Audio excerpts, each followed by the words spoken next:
Okay, so there's this band called Eaten by Sharks, right?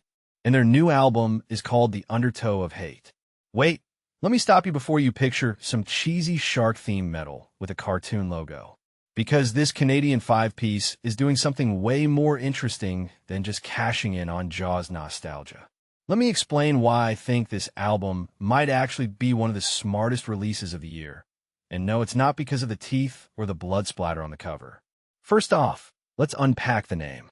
Eaten by Sharks sounds like a punchline from a Shark Week blooper reel. But here's the twist. They lean into the absurdity while staying completely serious.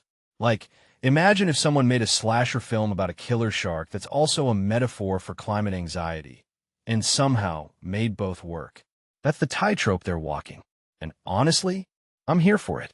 Because in 2026, when every genre is either a meme or a corporate IP, bands that can balance irony and sincerity without collapsing into either are rare.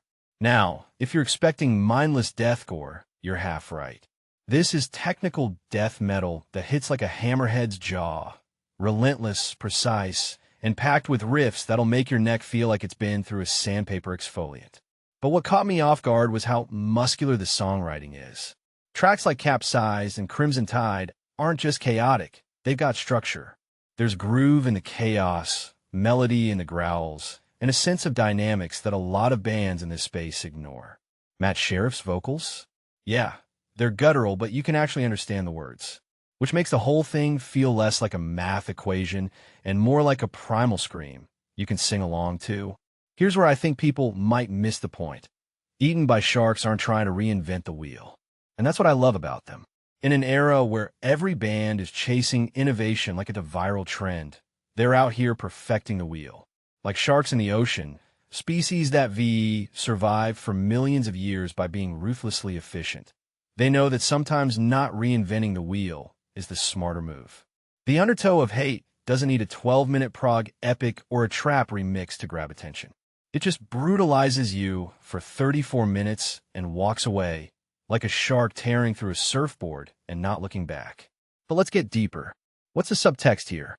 The album's title alone, The Undertow of Hate, feels like a commentary on our cultural moment. Like, we're all drowning in negativity, rage, and existential dread, right? And this music is the sonic equivalent of being pulled under by that current. The track, Becoming Chum, isn't just a goofy title. It's a metaphor for how society reduces people to disposable fragments. And yet, the band never feels nihilistic. There's a weird optimism in how they execute this so flawlessly. It's like they're saying, yeah, the world's a dumpster fire, but let's head bang through it. Now, comparisons. The press kit shoves fit for an autopsy and cattle decapitation down your throat, but I hear something else here. There's the atmosphere of Slug without the absurd British humor, the precision of Archspire minus the hypertech wankery, and the brutality of early Job for a cowboy before they went full concept album about aliens. But Eaten by Sharks carve their own niche. They're the band you'd blast while driving through a dystopian coastline at midnight, windows down, middle finger raised to the moon. Final thought.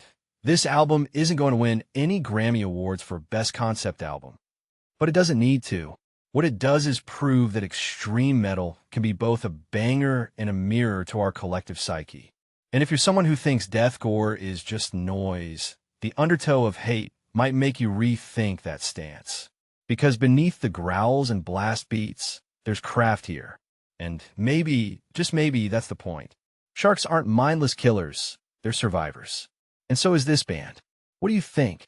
Is there space in extreme metal for bands that embrace the absurd while mastering the art form? Let me know in the comments.